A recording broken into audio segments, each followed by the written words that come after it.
And now, it's time for another Dice Tower review with Tom Vasel.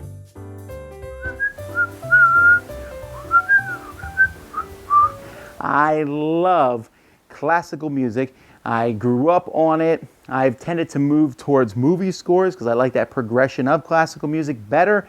But there's just something that is just amazing. It's high culture, and I was very excited to see that this game, Maestro, takes that theme of the orchestral music or ensemble music or quartet music or whatever the style of the music and really just dives deep into the theming of that.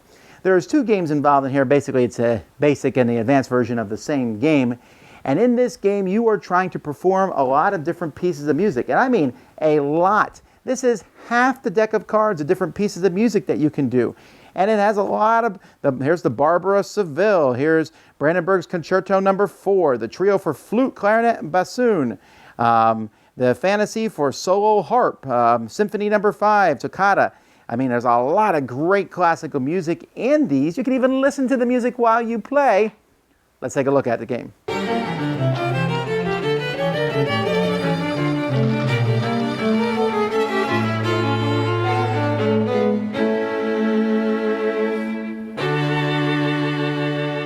Okay, so I'm showing you, the game comes with two games. We have Maestro Symphony, and then we have Maestro Ensemble. There's a lot of similarities. I'm going to show you the more complex version first, which is Maestro Symphony. Now, in this game, players are going to be attempting to hire different people in the orchestra and use those people to accomplish and perform different pieces of music. On a player's turn, and they're going to be doing that by getting points. On a player's turn, they have 5 different actions that they can take. One of the actions they can take is hiring an instrumentalist. So there's different instrumentals, like here's a second violin, here's a French horn, here's a bassoon, and each of these is going to have a cost on them. So the cost of the second violin here is a quarter note. Now this game comes with currency, which is notes. A whole note is the biggest currency, and then we have 2 half notes that form that, and then 2 quarter notes and a half note, 2 eighth notes and a quarter note, and 2 16th notes in an eighth note. So we have different notes. This is basically the money of the game. So you can hire one of these. When you hire, you'll take the card and put that card in front of you, and then find a note of your color. Notice the little round thing's a note, and put it in that section. Now it's easy to find the section because it's number 2 here. So I have a second violinist. Someone else might have a second violinist later. They'll put one there. If I don't like any of the cards that are here, I can wipe them all and put 4 more out. But if I do that, I must choose one of the ones that's out. So I'm like, oh wow, I really wanted that first violin. Ooh, that's expensive. It costs a half note, but it's worth it. I pay it, and then I put one of my tokens in that section of the orchestra. You can also hire a soloist down here. Soloist is very similar, except the soloist, each player has markers instead of the notes. The soloist is going to look like this. So if I hire a solo clarinetist, they'll go up here, and they can be used as a regular member of the orchestra, but a regular member of the orchestra cannot be a soloist. And many soloists, like this harpsichordist or this bandonettist, these guys have numbers down here. There's only going to be soloists, or up here more soloists, even though they're choirs, but don't get too caught up in that. Again, you can wipe the soloists and put new ones out, but then you are required to buy one of those. Another thing you can do is you can draw from this pile of cards here to the side. You'll notice that it shows sharps and flats and different symbols.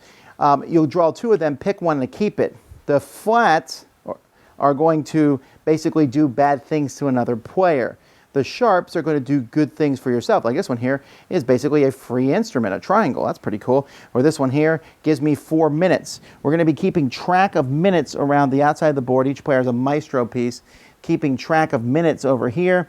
Basically, one space is 4 minutes. When one of these gets 180, the game is over, and we will count up points. Another thing you do is you can draw 2 of these musical cards and keep one if you have 5 or more instruments. If you don't have 5 or more instruments, you just get 1. Now the whole game is coming down to these cards here. And at the beginning of the game, you're going to start with 4 of these. There's a whole lot of these different cards. And interestingly enough, each of these cards has a QR code on it, so that if you want to, you can basically hear that particular piece being played. So what do we have here? We have, let's see, let's find whatever, we'll just do this one here, Magnum Mysterium. So I'm going to scan this here and open it, and as far as all the ones I've seen so far have all been YouTube videos on their website.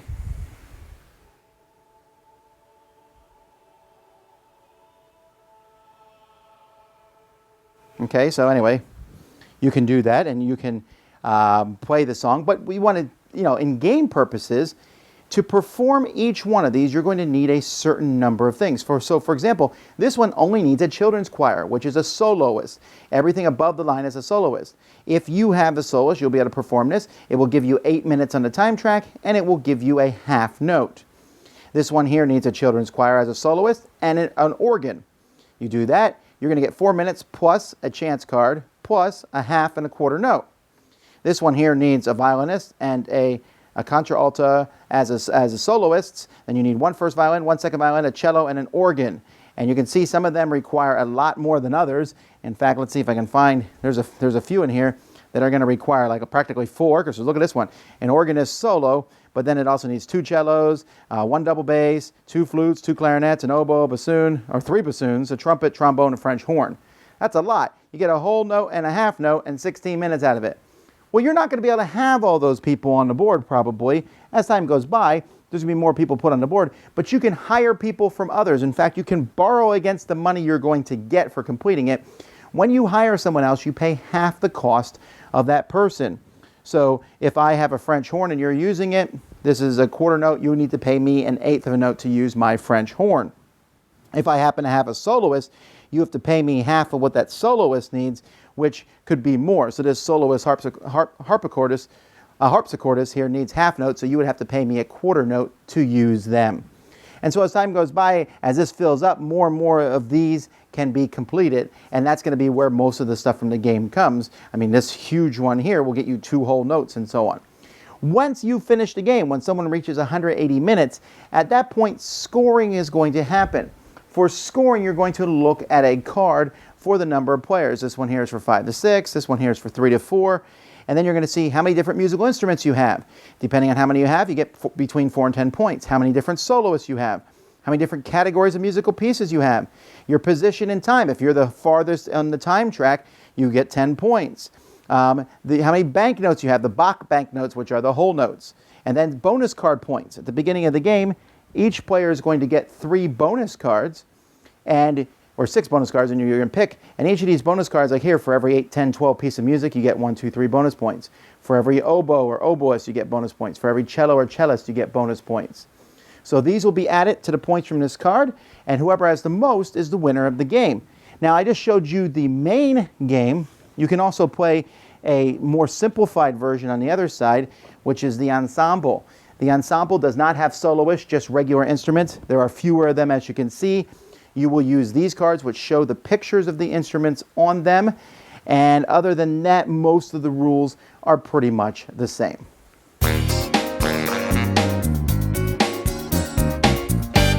Oh man. This game really conflicts me. And that's because I love the theme of this game. I think the theme of this game is not only one that I personally like, but it's also unique. How many games are there about classical music? How many games are there about music in general? There's just not many of them. And that's exciting to me. This is like a cultural lesson, but also it's really a cool game. I need a piano, I need a harp, I need 2 violins in this piece or whatever. I like that concept.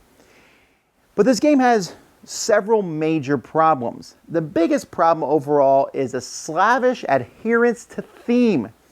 Now, you know me, I love theme, but there comes a time where you need to sacrifice theme for gameplay. And that's notable here for a couple things. One is the piece of music themselves. They're great, but there doesn't seem any mathematical, like you need a certain number of instruments for this piece, and it gives you this much money, and it gives you this much on the time track. How do I determine how much money it gets? Well, I guess they tried to be even on that. It doesn't feel like they succeeded. The time, though, is pretty much closely tied to how long that piece actually took. And that's problematic because some of these are much harder to do than others. and they give the same amount of money and or time, yeah, I know that you're trying to stick with how long the song actually was, but there comes a point where, and then the length of the song is measures four beats to a measure. Well, that's great, okay?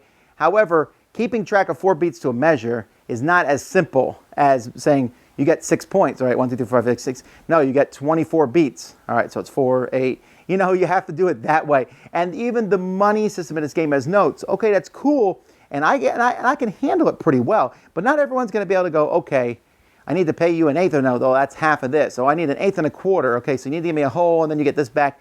It's not your typical money system, which is in tens. This one is to the power of 2s. So if you know music, it's not a big deal, but some people are just not going to catch on to that. Also, paper money! And also the little pieces, they're cool, but I know they tried to make the little round pieces look like notes, but cubes, I can't believe I'm saying this, but cubes would have been a better thing here. Easier to see and such. Now, the basic game and the advanced game. The basic game is a little bit better, I think, because it's easier and simpler and faster. The advanced game has a few major problems. Well, so does the basic game too, but the biggest problem the advanced game has is that it's too long. 180 measures, or 180 beats is just, or 180 minutes, I guess that's what it is. It's minutes, not beats. But 180 minutes is just too long. The game goes way too long. But the problem is, you can't say, the rules say, well, then just play to half that time or 2/3 that time. The problem is that when you get to a certain point, the orchestra is full. If you cut it earlier, people won't have enough different instruments to get the points on the cards. They won't have enough of the things. The point system is just really kind of not worth it if you don't take the game all the way through. And to take the game all the way through, you really need a lot of time to do that. It's a lengthy game. I have not even played it with 5 or 6. I cannot imagine how long it would be with that many. Another problem with the game is in those chance cards. There are take that cards. That's just idiotic, really. There are cards like make someone else miss a turn. What? Or just steal an instrument from someone else. And sometimes they're really weird, like make someone lose a flute. Okay, so I need to get that card, hope someone else has a flute, hope they need that flute, make them lose it. It's all over the place. Fortunately, that's an easy fix. Take those out of the deck. Another problem the game has is that money is extremely tight. Now, once the game gets rolling, money becomes more plentiful.